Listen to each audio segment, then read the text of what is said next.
Eu ia falar bom dia, mas acho que já é quase boa tarde, na verdade, né? Mas de qualquer forma é um prazer estar com vocês. Nós ali da Casa Publicadora Brasileira nos sentimos muito felizes de estar entre vocês e poder nesse dia compartilhar alguma coisa do que temos estudado, do que temos aprendido, né, com os irmãos. Não se esqueçam de que à tarde, a partir das 15 horas, né, os workshops, vocês acho que já fizeram as suas escolhas. Eu confesso que eu estou bem dividido, coração dividido, mas a gente tem que escolher, né? A escolha de Sofia, né? O tema desta manhã, começo de tarde, é sobre a volta de Jesus, sinais do fim, e eu creio que talvez eu vá assistir aí o tema do pastor Eduardo Rueda, que é quase que uma continuação do que eu vou falar aqui. Num outro aspecto, conversei com ele para evitar de que a gente acabasse assim, chovendo no molhado, né? E aí eu percebi que nós trataremos de temas um pouco diferentes, mas complementares. Eu já ouvi alguns perguntarem assim: por que você só fala de criacionismo em volta de Jesus? Não é verdade. Não é verdade. Tanto que hoje à tarde, no culto jovem, o tema vai ser qualidade de vida. E nós vamos aqui lançar o livro Missionário 2018, que não fala de criacionismo. Um pouquinho fala. Tinha que colocar uma pitadinha lá. Mas o tema é saúde emocional. E eu creio que a igreja terá um material, pelo menos nós oramos muito por isso, né? Um material bem interessante aí para quebrar barreiras, né? Como pregou o pastor Wendel aqui, para construir pontes, né? E alcançar as pessoas naquilo em que elas estão precisando. Porque é meio que lugar comum falar em saúde física, né? Agora, não tem muita gente falando sobre a necessidade de buscar ter bons pensamentos, como lidar com ansiedade, depressão, estresse. E o livro Missionário do ano que vem, embora seja um livro doutrinário, sim, que fala também sobre a volta de Jesus, claro, mas ele tem como pano de fundo, né, esse tema tão importante da saúde emocional.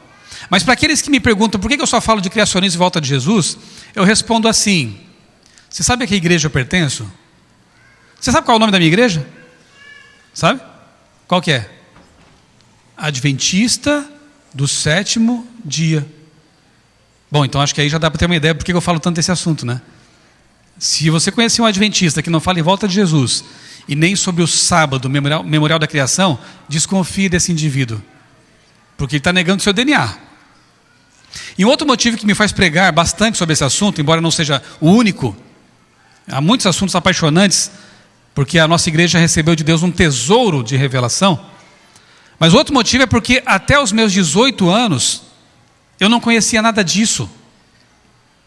Eu cresci num lar não adventista, eu cresci achando que a teoria da evolução fosse a melhor explicação para as origens, eu cresci não sabendo o que o futuro me reservava, porque eu nunca tinha ouvido falar em volta de Jesus até meus 18 anos. Então você entende o que é você encontrar uma mensagem que de repente te explica com alto grau de coerência, lógica e fundamentação bíblica de onde você veio, para onde você vai e por que está aqui? Você sabe o que é isso? Talvez quem tenha nascido na igreja não entenda muito bem o que eu estou falando, porque já tem contato com esse tesouro desde muito tempo. Mas para quem não conhecia esse tesouro, é fantástico você descobrir de onde veio, para onde vai e por que está aqui. Então não adianta você querer me impedir, eu nunca vou deixar de falar da volta de Jesus e do criacionismo que me encantaram. Saber que o meu Salvador, aquele que morreu por mim, aquele que me ama tanto, um dia virá e eu poderei vê-lo face a face, eu acho que não tem nada que possa realmente nos encantar mais nessa mensagem, né, do que essa perspectiva de um dia contemplar Deus face a face. Apocalipse 22, né, Apocalipse 21, deixam muito claro que nós vamos olhar no rosto de Deus. Ele mesmo estará com o seu povo aqui na terra. E Ele vai fazer da terra a capital do universo. E para mim não tem coisa mais maravilhosa do que pensar nisso, né? E aí, talvez quando a gente fala assim dos encantos de Cristo e dessa paixão por vê-lo em breve, as pessoas comecem a entender por que nós somos tão ligados em profecias. Nós não somos meramente sensacionalistas, caçadores de notícias. Não é por isso. E se você está focado nesse assunto só por isso, o foco não está adequado. O que deve nos fazer atentar para os sinais e profecias é justamente o desejo de, em breve, ver o nosso Salvador. Tem gente que se preocupa tanto com os sinais que esquece daquele para quem os sinais apontam, né? Satanás está preocupado com os sinais, sim ou não? É claro. Mas não está preocupado com aquele que vem. Muito pelo contrário. O nosso foco tem que ser outro. Senhor, falta muito para eu te encontrar. Se falta muito ou não, o importante é estar com Ele a cada momento, né? Eu confesso que eu esperava que Ele fosse voltar nos anos 90. Quando eu me converti, havia umas teorias por aí, né? E a gente meio ingênuo vai entrando numas dessas, né? Depois veio o ano 2000, 1000 passará, 2000 não passará, e passou. Mas eu estou firme. E eu sei que Ele vem. Porque foi Ele pessoalmente que prometeu. Eu costumo pensar assim, irmãos, que ainda que fosse uma ilusão, ainda que fosse um erro, e não é, porque a Bíblia tem mais de 2.500 referências, né, à volta de Cristo, mas ainda que fosse um erro de nossa parte, uma má interpretação, eu creio que Deus é tão bom que viria só por nossa causa. Ele poderia vir e dizer assim: olha, vocês se confundiram, mas eu não ia deixar vocês desamparados, e eu não ia fazer disso uma pegadinha, porque eu não sou sádico. Ele viria só por nós, porque nós cremos de todo o coração, porque nós demos o nome da nossa igreja, né, com base nessa crença, na volta de Jesus. Mas não é assim, Ele virá para todos, porque todo olho o verá. Todo olho o verá. Podemos projetar aqui na tela já os sinais do fim, todos de uma vez. Vamos ver se funciona aqui, ok? João capítulo 14, nosso tempo é curto, eu vou ler apenas esse texto e depois nós vamos citar, mencionar os seguintes, né? Porque afinal de contas, alguns aqui têm que almoçar, né? João capítulo 14, versos 1 a 3. O pastor Wendel falou uma coisa aqui muito interessante, e eu concordo, porque quando a gente conhece muito um texto, a gente acaba passando por alto, né, a sua profundidade, a sua beleza. E eu tenho certeza que você sabe de memória esse texto aqui. Mas eu faço questão de que nós leiamos na Bíblia. Você se lembra do contexto aqui, né, que Jesus estava praticamente se despedindo, e aí, vendo seus discípulos tristes, com o semblante descaído, ele fala essas palavras: não se turbe o vosso coração, credes em Deus, crede também em mim. Na casa de meu pai há muitas moradas, se assim não fora, eu vou-lhe teria dito, pois vou preparar-vos lugar. E quando eu for e vos preparar lugar, voltarei e vos receberei para mim mesmo, para que onde eu estou, estejais vós também. Amém? Cristo prometeu que vai voltar. E Jesus nunca mentiu. Além dele, seres que também não podem mentir, anjos de Deus, foram muito claros na ascensão de Cristo ao dizer que esse mesmo Jesus que vocês estão vendo ir para o céu, voltará do mesmo modo como subiu. Como? Ele em pessoa, fisicamente, visivelmente, rodeado por anjos e entre nuvens. Da forma como ele subiu, voltará. Então Jesus prometeu, os anjos prometeram. Para que mais, né, promessas do que essas? Por que mais duvidaríamos, né? Mas a advertência clara que está lá presente em Mateus 24, verso 5, diz: filhos, tomem cuidado, porque surgirão antes da minha vinda falsos cristos e falsos profetas. Falsos cristos e falsos profetas. Eis porque é importantíssimo a gente conhecer bem as profecias. Por isso é importante demais estudar esse assunto, porque falsas profecias têm surgido aí com muita constância, falsos sinais, placas indicativas erradas. E acabamos de passar por um desses recentemente. Você acompanhou aí na internet, especialmente nas redes sociais? O fim do mundo foi mais uma vez anunciado para que dia? 23, né? 23, aí, próximo passado. E estamos aqui. E pior é que os caras ainda tiveram a coragem de relacionar com a Bíblia. Porque de fato aconteceu um alinhamento astronômico na constelação de Virgem, ali está, ou Virgo, né? No dia 23, o Sol esteve na cabeça da constelação, da mulher lá, é uma ilustração apenas imaginativa, né? E a lua debaixo dos pés. Aí você já consegue imaginar o que eles elucubraram, né? O que eles viram ali? Apocalipse 12. Uma mulher vestida de sol, com a lua debaixo dos pés. Que falta faz de estudar a Bíblia, né? Tem gente que pensa que o chip é a marca da besta. E aí tem alguns amigos maldosos que falam assim, a marca de alguns bestas por aí, né? Porque não tem nada a ver, né? Quando você estuda realmente as profecias e interrelaciona Daniel, Apocalipse, porque há uma coerência total ali. Isso aqui não tem nada que ver, você sabe disso. Mulher representa a igreja, né? O sol é Cristo, a justiça, nosso sol da justiça. A lua possivelmente seja ali o sistema do Antigo Testamento que reflete, né, o papel de Cristo como Salvador. As 12 estrelas, os apóstolos, enfim. Mas teve gente que entendeu que Apocalipse 12 estava se cumprindo, de alguma forma, e anunciaram o arrebatamento secreto, outra ilusão, para o dia 23 de setembro. E o dia passou. E você sabe o que acontece quando esses dias passam, né? Memes, piadas, uma dessas foi essa aí, ó. Fim do mundo, 2000, 2002, 2006, 2008, 2011, 2012, 2015, 16 e agora 17. Eu fui em todos. Parece desbravador que coloca aqueles trunfo na faixa, né? Eu tive em todos aqui, ó, no Campuri de Barretos, no Campuri de não sei onde. Eu fui, né? E estou aqui firme. Um outro que achei muito engraçado foi a programação do fim do mundo. Vocês viram essa? Vai lá, tudo organizado, bem organizado. 6h30 da manhã, início do fim. 7 horas, chuva de meteoritos. 8h30, chegada do primeiro tsunami. 10 horas, boas-vindas aos OVNIs. 10h30, OVNIs dançam Gangnam Style em flash mob. 11h36, início da destruição. 12 horas, eclipse e alinhamento de todos os planetas do sistema solar. 12 às 14, pausa para o almoço, afinal de contas, ninguém é de ferro. 14h15, inversão dos polos magnéticos da Terra. 15 horas, superaquecimento global. 16h30, início da aniquilação dos terráqueos. 18 horas, revelação dos terráqueos que estão conosco, né? Alienígenas, na verdade. 19 horas, resgate dos prisioneiros da área 51.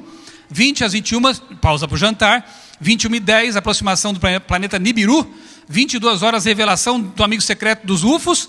23 horas, chegada do Tinhoso para terminar o trabalho, o serviço. E 23h30, fim do mundo. Passou. O programa furou, né? Não deu certo. Tudo isso que está na tela, gente, são teorias conspiracionistas que existem, tá? Não é piada, não. Esqueceram de algumas aí, terra plana e outras coisas aí que são absurdos do momento, né? Cuidemos, não embarquemos nessas coisas, né? Evitemos esses sensacionalismos baratos e preguemos a mensagem bíblica real. O que eu lamento é que quando essas coisas passam, o que fica na mente das pessoas é a seguinte ideia: é tudo brincadeira, é tudo piada. E quando a gente fala de volta de Jesus, o que eles podem pensar? Mais uma aí, ó. Mais uma bobagem. E aí nós temos que pregar pela coerência, por uma vida de correção. As pessoas vejam em nós realmente pessoas sensatas, pessoas corretas, pessoas cuja família, cuja vida falam mais alto do que as palavras, porque daí eles terão dificuldade de duvidar de nós. Agora o indivíduo que sai por aí pregando terra plana, perfeição absoluta e coisas do tipo, quem vai dar crédito a alguém desse tipo, né? Que prega uma impossibilidade, que prega ideias complicadas. Hoje à tarde teremos aí dois workshops interessantes sobre esse tema da perfeição, que é tão importante conhecermos. Os sinais verdadeiros, irmãos, estão na palavra de Deus, né? E eu não quero me demorar muito nisso, porque você é um adventista do sétimo dia e conhece bem esse assunto, mas um dos primeiros sinais que poderíamos citar aqui é o dos escarnecedores. Cada vez que alguém escarnece da volta de Cristo, está cumprindo a profecia, porque está lá, escrito. Um outro sinal da guerra, e você sabe que o século XX testemunhou os conflitos mais sangrentos de toda a história. Milhões de pessoas, 70 milhões de pessoas, né, morreram ou desapareceram nesses conflitos. E estamos vivendo na iminência, né, mais uma vez, de um possível conflito mundial. Nesse exato momento, né, possivelmente os anjos aí estejam segurando as pontas, ou os ventos, né, como a gente conhece, evitando de que a humanidade seja dizimada. Um míssil desse doido norte-coreano pode destruir uma cidade inteira nos Estados Unidos, se o escudo antimísseis falhar por algum motivo, e aí os americanos vão revidar. E toda aquela península lá vai ser arrasada. E aí não sabemos como a China vai reagir, como a Rússia vai reagir, com aquele governador também, aquele presidente meio complicado que tem, né? Então nós vivemos hoje em dia realmente um mundo muito inseguro, muito incerto, né? E não fosse por Deus, eu creio que já teríamos nos destruído há muito tempo. O sinal da fome, um mundo em que há tanta abundância por um lado, mas tanta falta por outro, e bilhões de seres humanos neste momento estão com o estômago doendo, estão sofrendo na miséria. Isso não dá para a gente aceitar esse tipo de coisa. A gente se acostuma às vezes com algumas circunstâncias, né, que deveriam nos deixar tristes, deixar cada vez mais ansiosos pela solução final, que é a volta de Cristo. O sinal da pestilência, né, pragas, doenças. Hoje em dia, os cientistas aí preocupadíssimos, na vida de saúde, tratamos esse tema já recentemente, com as superbactérias. Isso não é brincadeira, irmãos. Os últimos recursos em termos de antibióticos já foram utilizados. E em qualquer momento, uma dessas bactérias super resistentes pode se alastrar por aí e levar novamente milhões de pessoas à morte. Eu creio que só não aconteceu ainda realmente mais uma vez por misericórdia. E sem contar os terroristas que podem usar também esses recursos, né? Terrorismo bacteriológico, terrorismo químico. Outro sinal, terremotos. O pastor Vinícius deu um toque aqui quando deu o anúncio, né? Como não chamar a atenção da gente? De repente, uma época com 3 furacões destruidores. E em seguida, terremotos em Curitiba, acho que teve um também aqui no centro do Brasil, Japão, México.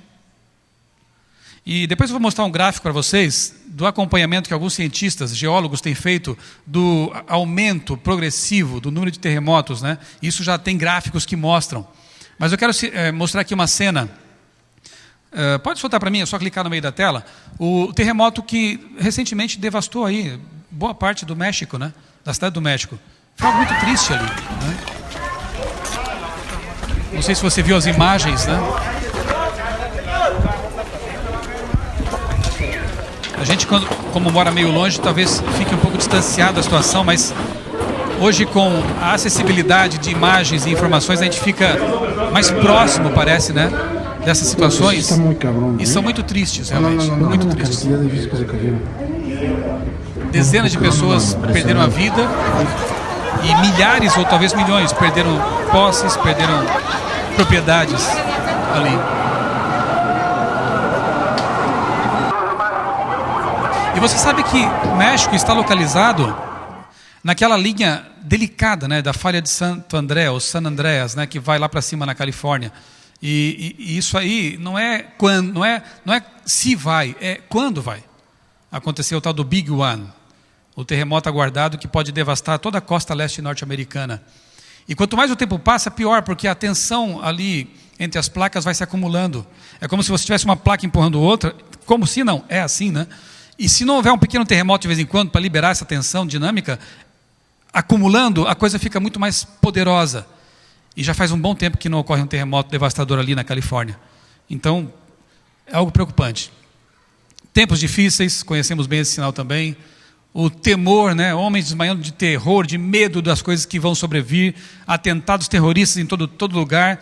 Apesar de os recursos de segurança, de proteção terem sido ampliados e avançados, né? Hoje em dia não há segurança no mundo, né? Qualquer um pode ser um potencial terrorista e pegar um caminhão, jogar sobre pessoas, ou explodir uma bomba caseira. Material radioativo, quando a União Soviética foi abaixo, né? Sumiu de lá, simplesmente. E daqui a pouco aparece um terrorista com uma maleta, uma pequena ogiva nuclear dentro ali. Imagina o estrago numa cidade grande. Vivemos realmente num barril de pólvora, né? Sinal dos dias de Noé. Licenciosidade, imoralidade, não é? E veja algumas notícias aí que nem alarmam mais, porque já são lugar comum, né? Casal lésbico tem filhos graças à ajuda de amigos gays. Esse é o nosso mundo hoje. Colômbia oficializa casamento entre 3 pessoas do mesmo sexo. Essa história eu achei o cúmulo do absurdo. Os 2 caras se casaram, ok, união civil. Aí um deles traiu o companheiro com outro. O outro não ficou chateado, falou, já que você gostou dele, traz para cá, vamos casar com ele também. E 3 casados. Os 3 estão casados. E gente bate palma, né? E você acompanhou recentemente também essas exposições de arte, né? Em um banco aí. E agora, essa semana, no MAN, no Museu de Arte Moderna de São Paulo. Eu não posso aceitar que aquilo seja chamado de arte. Uma coisa que em outro contexto seria pedofilia, seria pornografia.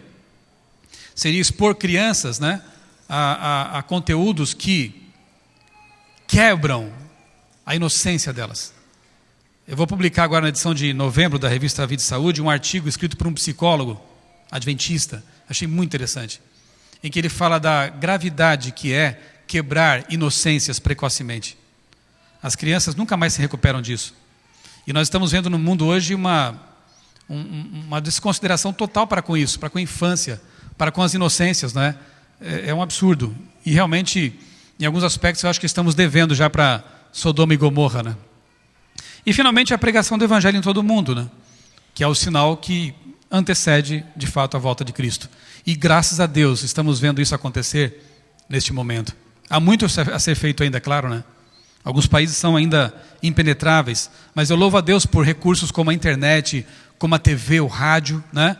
Como as editoras da igreja, que estão levando a mensagem, como podem. Louvo a Deus pelo projeto Livro Missionário, né? Vocês têm ideia de quanto, nesses 11 anos, quantos milhões de livros já foram espalhados por aí? Por esse Brasil, por essa América do Sul, por esse planeta? Ellen White fala que são folhas de outono, espalhadas. Muitas casas têm na estante esses livros. E no momento adequado, eles vão como que brilhar ali. Eles vão realmente chamar a atenção das pessoas. E a mensagem está lá. Então, eu creio que esse sinal também tem se cumprido, né? Mesmo em nossos dias. E continua avançando a pregação. Oremos por ela e nos envolvamos na missão, que como o pastor Wendel pregou aqui, não é nossa, é de Deus. Ele nos dá o privilégio de nos envolvermos nela e de nos alegrarmos em participar dela, né? Agora, tem um sinal que talvez alguns passem por alto, quando leem, por exemplo, Mateus 24. Ali Jesus fala assim, ou Lucas 21, né? Quando virdes acontecer todas essas coisas, sabei que está às portas. Então tem um sinal aqui, o sinal todas essas coisas. É justamente a intensidade e a ocorrência simultânea de todos eles. Porque há pessoas que tentam refutar essa nossa conversa, dizendo assim, mas terremoto sempre aconteceu. Fome sempre teve no mundo. Ok, sempre teve. Mas não com a intensidade que estamos vendo agora. Não com o afetar, né, de vidas, porque tem muita gente no mundo também hoje. E nem tampouco ocorrendo todas, ao mesmo tempo, todo o tempo. Isso é um indicativo. Não eventos pontuais, mas o todo, né? O sinal, todas essas coisas. Eu disse e repito, a Terra é um barril de pólvora. E houve alguns momentos cruciais, recentes, em que o nosso planeta poderia ter sido dizimado e a gente nem ficou sabendo. Sabiam disso? Se nem ficamos sabendo, ninguém sabia disso, né? Bom, em 2012, o Sol sempre explode. Não, o Sol não explode. O Sol sempre há explosões. Ainda bem que o Sol nem sempre explode, né? Senão seria daqui a 8 minutos a gente estaria morto. Mas no Sol há explosões chamadas de emissão de massa coronal, ou flares. Essas explosões são descomunais. E aí o Sol libera massa coronal para o espaço, partículas de intensidade muito forte. E muitas dessas passam raspando ou até atingem a Terra. Como não são tão fortes, e o nosso campo magnético dá conta delas ainda, o máximo que a gente consegue ver são auroras boreais. Bonitas, né? Ou alguns satélites são afetados de vez em quando. Mas, quando há essa emissão, esse jorro de energia é forte o bastante, ele pode causar coisas seríssimas por aqui. Em 1859, houve uma dessas explosões e queimou todos os telégrafos do hemisfério norte. Só que em 1859, nós não dependíamos tanto de energia elétrica, não é verdade? Mesmo assim, os telégrafos foram queimados. Agora pensem, se houvesse uma explosão dessas, com a mesma potência, hoje, e nos atingisse em cheio, o que aconteceria? Todos os transformadores de energia iam queimar ao mesmo tempo. E não tem como repor isso em tão curto período. Levaria meses para recuperar a nossa rede de energia elétrica.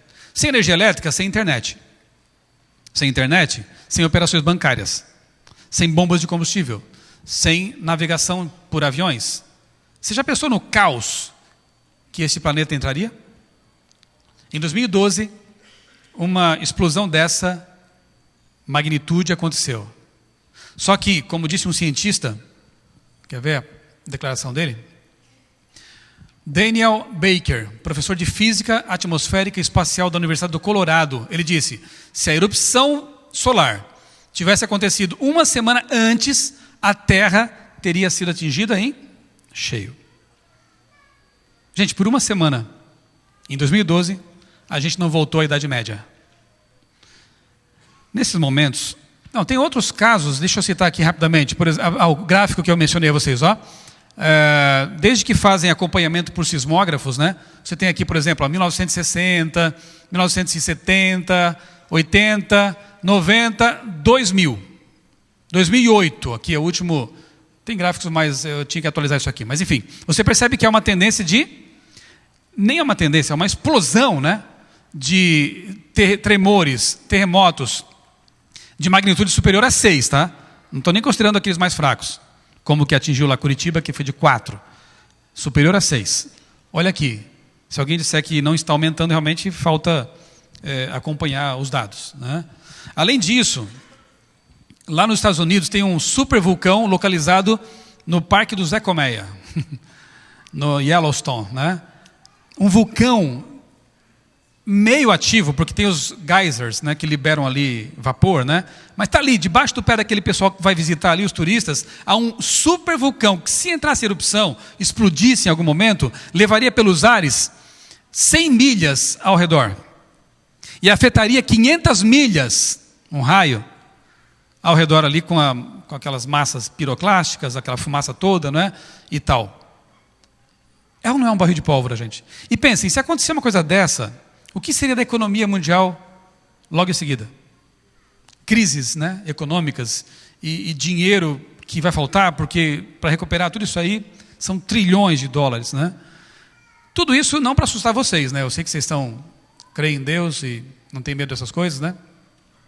Tudo isso é mostrar que o nosso mundo realmente é um barril de pólvora e que, para mim, o que realmente conta, deixa eu ver se o verso está por aqui. Não é esse verso, mas é o Salmo que diz assim: eleva os meus olhos para os montes. De onde virá o meu socorro? É de lá que vem o socorro? Dos montes? Nem eles são tão firmes. O meu socorro veio de onde? De quem? Do Senhor que fez os céus e a terra. Querido, não confie tanto assim na sua juventude, na sua força física, na sua conta bancária, nessas estruturas que nós erigimos e das quais muitas vezes nos orgulhamos, porque tudo isso é muito frágil. No fim das contas, o que vai depender realmente, tudo vai depender realmente da nossa comunhão com Jesus, da nossa confiança nele e de sabermos que ele é o nosso Criador, o Criador do universo, o Todo-Poderoso, que mesmo que esse mundo caia, como diz o hino que cantamos, né? Não sei se cantamos hoje, mas a gente sempre canta. Pode cair o mundo. Cantamos? Esse hino hoje? Faz de conta que cantamos. Pode cair o mundo, estou em paz, porque o meu Deus é o Criador, e por isso eu sou criacionista. Eu costumo brincar por aí, quando eu falo para os jovens, né, que acho que ela não vai gostar disso não, mas eu sempre falo. Quando eu me converti, eu queria uma namorada, eu pedi para Deus: Senhor, eu quero uma moça cristã, consagrada e bonita. E o pessoal ri, né? Vocês não riram, não sei porquê, mas estão com fome. E eu digo assim: por que eu faço esses pedidos para Deus? Porque eu creio que ela é o Criador do universo, e para quem cria o universo, tudo mais é tão simples, é tão fácil. Confie nesse Deus. A mensagem desta manhã, que eu pensei em trazer para vocês, é mais porque tinha que ver com essas falsas profecias, né, que estão aí circulando no mundo. O objetivo principal dela não é colocar medo em ninguém, é mostrar que você não pode confiar nesse mundo, não pode confiar em coisas humanas, e sim confiar no Deus que criou o universo, que é o nosso Criador. Eu quero terminar. Esse texto aqui é interessante, olha só, de Ellen White. Satanás estudou os segredos dos laboratórios da natureza e emprega todo o seu poder para dirigir os elementos, tanto quanto Deus o permite. Nos acidentes e calamidades no mar, terra, nos grandes incêndios, nos violentos furacões e terríveis saraivadas, nas tempestades, inundações, ciclones, ressacas e terremotos, em toda parte, sob milhares de formas, Satanás está exercendo o seu poder. Não adianta ficar perguntando quem é o culpado pelo aquecimento global. Se é o homem, se é o sol, se é o sei lá o quê. Está aí o culpado. E ele só não faz mais estragos porque Deus ainda está contendo os 4 ventos. Note, terremotos não tem nada a ver com a atuação humana, como poderia ter, por exemplo, furacões. Terremotos não tem nada a ver com a nossa atividade, mas eles estão aumentando. Por quê? Porque os ventos estão sendo soltos aos poucos. O diabo conhece muito bem climatologia, geologia e essas coisas, né? E ele tem usado seu poder para operar, para causar destruição e, infelizmente, levar muitos ainda a culparem a Deus por essas coisas. O texto que eu tinha citado, Salmo. O Senhor não demora a cumprir sua promessa, como alguns julgam, né? Pelo contrário, Ele é paciente com vocês, não querendo que ninguém pereça, mas que todos cheguem ao arrependimento. E tendo esse texto em mente, eu quero contar a história então do William. Eu conheci o William quando eu era recém-convertido ainda. Uma professora, tinha sido minha professora no ensino médio, de religião, na escola técnica em que eu estudei. Numa das aulas ela foi questionada por uma aluna sobre o Apocalipse. E essa professora, ela ficou sabendo que eu tinha me convertido, me tornado adventista, e que eu tinha estudado Apocalipse, e por algum motivo ela me convidou para dar uma palestra no colégio, uma escola secular. Eu fui feliz da vida, preparei ali minhas coisas, né? Eu acho que eu tinha, talvez no máximo, 1 ano de batizado. E ela gostou daquela aula e pediu que eu continuasse.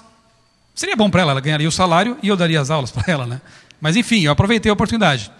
E aí, toda semana eu ia àquele colégio e dava uma aula sobre o Apocalipse. Depois de algumas lições, alguns pais não gostaram muito daquilo, o colégio teve que pedir para eu parar com aquelas aulas, mas um dos alunos, chamado William, demonstrou interesse especial naqueles temas. E eu fiquei muito feliz com isso, né? E muitas vezes eu terminava a aula, nós íamos para... Eu descobri que ele morava no mesmo bairro que eu, e nós tomávamos o mesmo ônibus e íamos conversando mais sobre a Bíblia, mais sobre o Apocalipse. E algumas vezes ele nem ia para casa, ia para a minha casa, e lá no meu quarto conversávamos longamente sobre a palavra de Deus.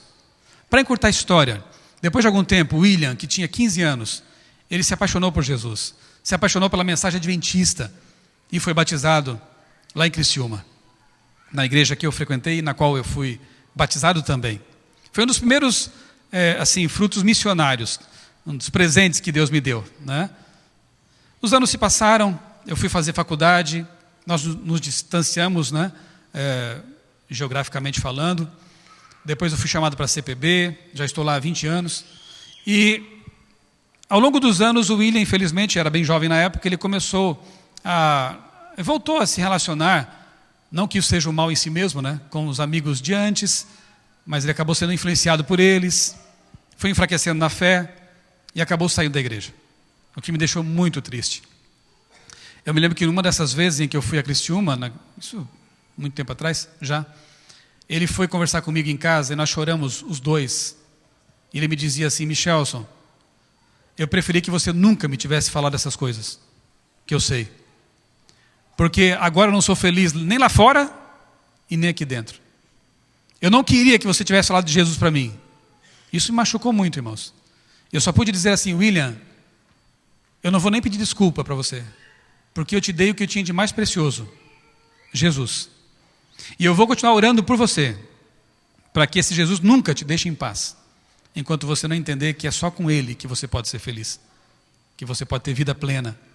E os anos se passaram, 16 anos para ser preciso. E um dia eu recebo um e-mail do William, e ele me falou assim: Michelson, eu tenho algo para te contar. Antes é bom dizer que o William tinha grandes ambições na vida. Ele queria ser rico, queria ter uma família. Não estou dizendo que isso é pecado, né? Mas ele tinha grandes ambições e ele conseguiu alcançar todas elas. Ele fez direito, se tornou um advogado próspero, fez contabilidade, fundou uma empresa, comprou um apartamento de cobertura, tinha carro do ano, de fato casou-se, teve um filho. E um dia ele me disse que tinha recebido a visita de um cliente. E esse cliente perguntou assim: William, posso fazer uma pergunta? Você tem alguma religião? O William falou: olha, eu já tive. Qual? Eu já fui adventista do 7º dia. Aí o cliente ficou espantado e disse: rapaz, eu sou adventista. Por que você não volta? Você não quer fazer um novo estudo bíblico? Eu posso chamar o pastor para te visitar. Aí o William achou meio estranho aquilo, mas aceitou. Tudo bem, pode pedir o pastor para vir aqui. O pastor da igreja foi até a casa do William, o escritório do William, na sexta-feira. E naquela mesma sexta-feira ele convidou o William para ir no sábado, de manhã, à igreja, porque haveria lá um coral e um pastor da associação catarinense estaria pregando. O William falou: olha, se der eu vou. E graças a Deus ele foi. Ele sentou lá atrás, no fundo da igreja. E quando o pastor se levantou para pregar, você sabe qual foi o texto que ele usou como base para o seu sermão? A história do jovem rico. O jovem rico. E enquanto o pastor pregava, o William se debulhava em lágrimas. Chorou o culto inteiro. Para mim isso aí.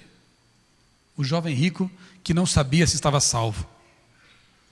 Quando chegou em casa, o William foi correndo para o quarto, se ajoelhou ali, à cabeceira da cama, e disse assim: Senhor, eu entendi o teu recado, mas eu preciso de mais, alguma outra confirmação.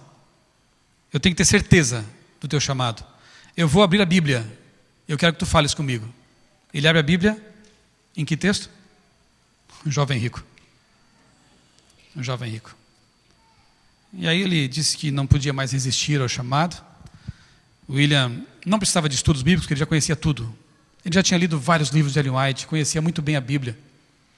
E ele então, em 2009, foi batizado mais uma vez, foi rebatizado lá em Criciúma. Isso me trouxe muita alegria, até porque durante 16 anos nós oramos por esse jovem para que ele voltasse a se apaixonar por Jesus. E ele se apaixonou por Jesus. Hoje ele é ancião lá de Criciúma. Ele dedica seus recursos, seus talentos para a obra de Deus. Ele é um dos esteios da Igreja Central de Criciúma.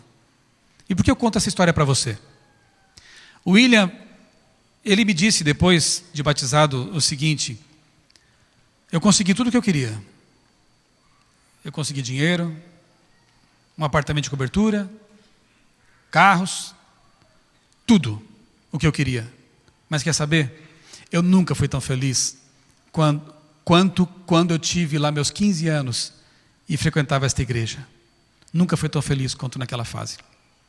Hoje eu voltei a ser feliz, ele disse. E eu gostaria que você entendesse isso também. Para o William deu tempo, né? Graças a Deus. 16 anos longe, mas agora ele voltou. Eu não sei quanto tempo você tem andado com Deus, longe de Deus ou sem Deus. Eu não sei quem é você. Conheço alguns amigos aqui. Eu não sei quais são as circunstâncias, né, que te envolvem.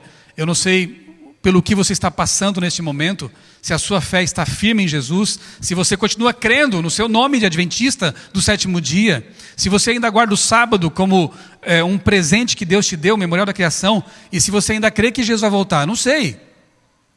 Mas eu sei que talvez Jesus não tenha voltado ainda, porque diz lá em Pedro exatamente isso, porque Ele ainda espera, para que todos nós estejamos preparados para recebê-lo. Não importa quanto tempo ainda falte para Ele voltar, mas que estejamos firmes no caminho de Deus.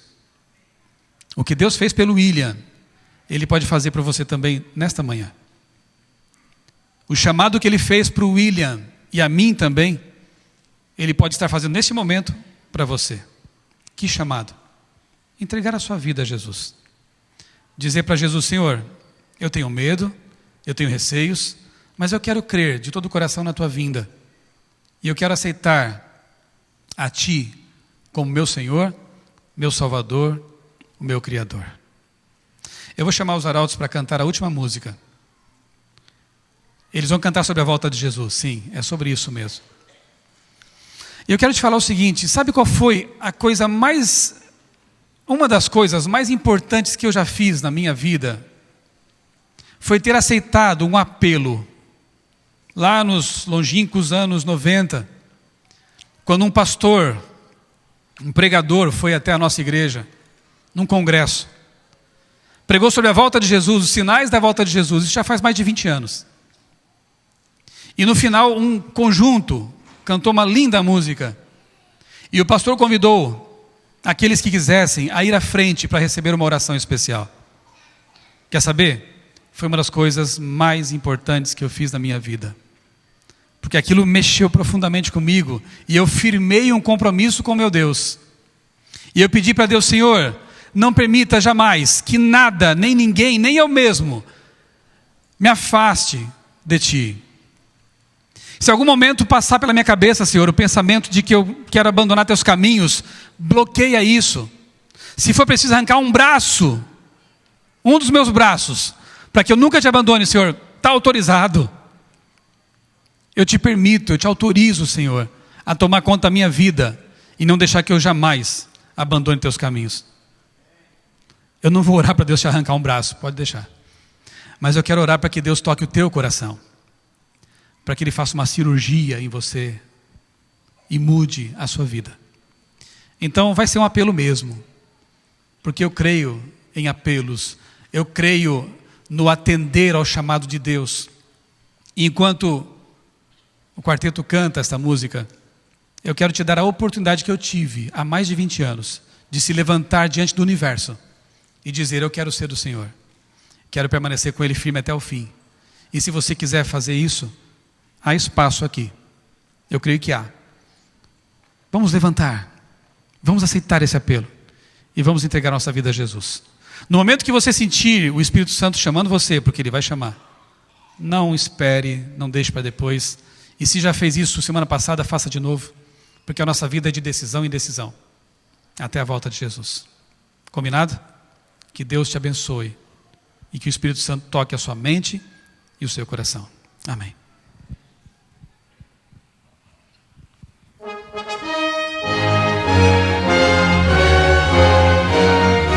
Soe a trombeta anunciando aos milhões, breve Jesus voltará. Ondas do mar com poder ecoar. Cristo em breve, Cristo em breve virá.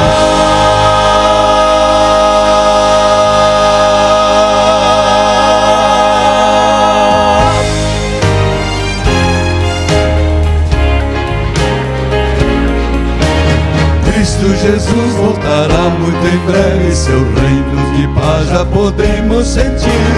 E as nações proclamar e cantar esta bela mensagem que o mundo terá de ouvir. Cristo vem logo, Cristo vem logo. Cristo está voltando, Cristo está voltando.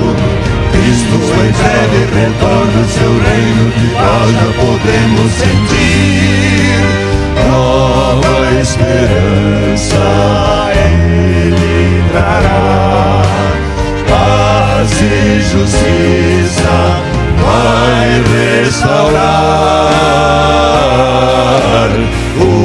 Reino forte, reino eterno, prestes a vir, novo dia vai surgir. Cristo Jesus voltará muito em breve, seu reino de paz já podemos sentir. E as nações proclamar e cantar esta bela mensagem que o mundo terá de ouvir. Cristo vem logo, Cristo vem logo, outra vez. Cristo vem logo, Cristo vem breve virá.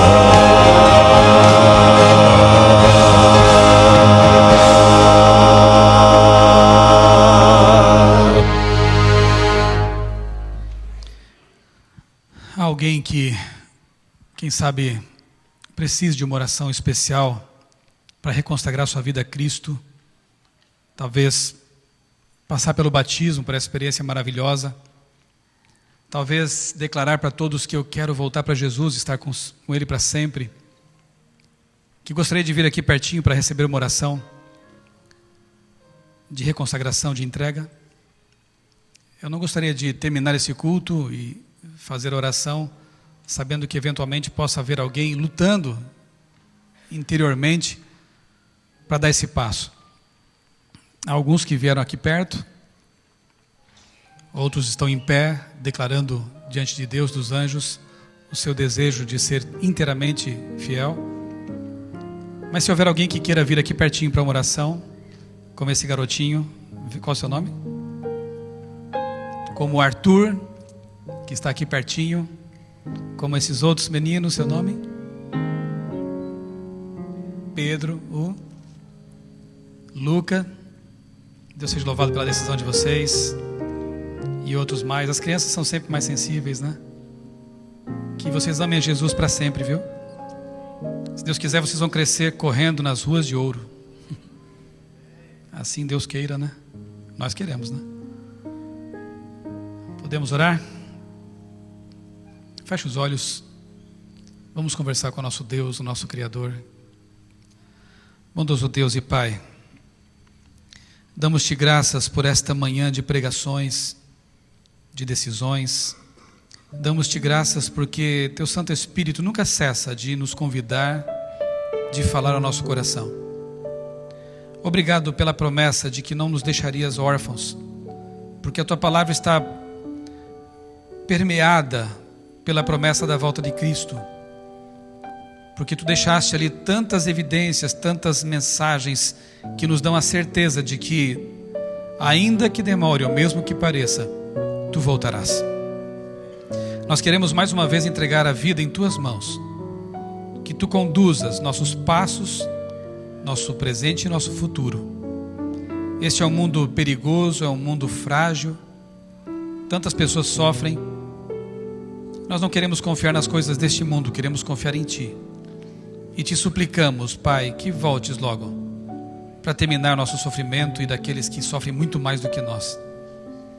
Que venha logo o dia em que vamos ver o Teu rosto, que venha logo o dia em que começaremos de fato a eternidade do Teu lado, imortais, glorificados, junto com nossos queridos, aqueles que já foram, aqueles que adormeceram para esta vida, aqueles que estão conosco neste momento, com a nossa família, com nossos presentes, que são os filhos que nos deste, possamos estar com eles para sempre, Senhor. Dá-nos, ó Pai, a Tua paz, abençoa o restante deste sábado, todos os workshops, as aulas que serão ministradas, o culto da tarde a partir das 16h30, que tudo seja feito segundo a tua santa vontade e seja uma bênção na vida de todos aqueles que participaremos dessa programação. Abençoa este colégio, este internato, as faculdades, tudo aqui, Senhor, seja instrumento de salvação na vida dos que têm contato com essa instituição. Abençoa seus dirigentes, seus diretores, todos que trabalham aqui, para que sempre sejam usados por Ti como instrumentos Teus, instrumentos de salvação. São bênçãos que nós Te pedimos, agradecidos, em nome do Senhor Jesus. Amém. Amém.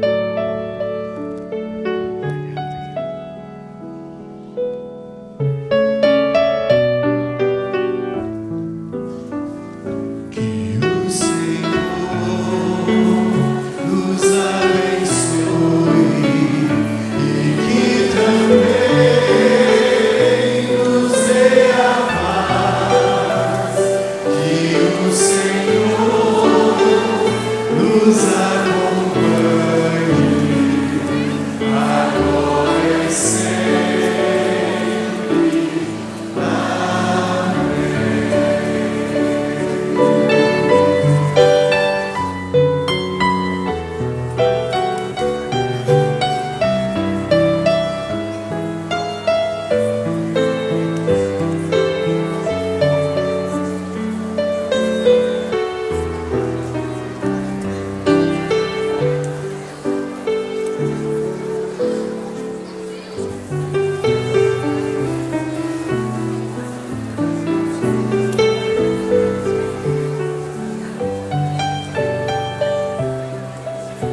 Amém.